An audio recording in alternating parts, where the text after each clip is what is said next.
If you have a dog who is chewing on your hands when you touch them, you pet them, nips at you, a lot of times it's little puppies that do that.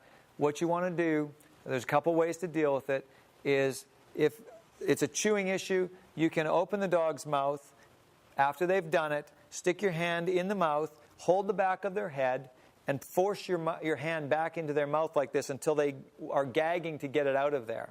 And that you do that firmly enough and you hold it there for 10 or 15 seconds so the dog is very uncomfortable with that.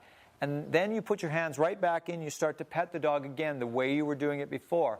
You're showing the dog that there's nothing wrong with the praise that you were giving them. The problem was when they attempted to chew on you. So if they chew again, open the mouth up, shove the hand in there. And you may want to do this. If you're doing this with a puppy, you might want to have gloves on at the time because puppies' teeth can be razor sharp.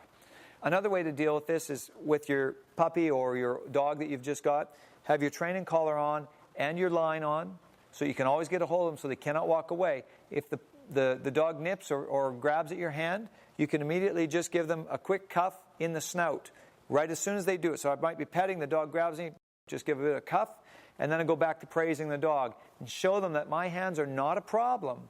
But the problem is the second they nip me, in a sense, I'm nipping them back with a bit of a cuff in the snout.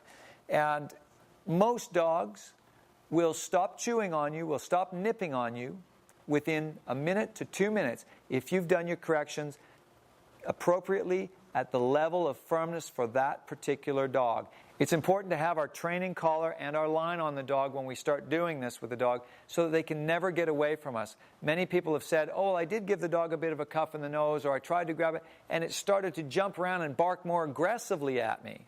Well, that will only happen if the dog feels it can get away with that. If you've got a training line on the dog and you make a correction and the dog starts to challenge you simply because the dog feels it's this dominant and your corrections are becoming more increasingly firm, it feels challenged, and they start to up the ante and to try to drive you back down into a place of submission, you must have some way to get a hold of the dog to correct them, firmly snap them for threatening you when you discipline them. And if you do this again, like I said, properly, in 2 minutes, on average, you will have a pup that you can pet without any nipping. And this is for children as well.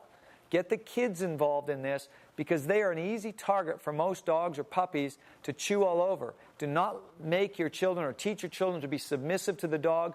Teach your children that firm corrections are acceptable to protect and show respect for their body space.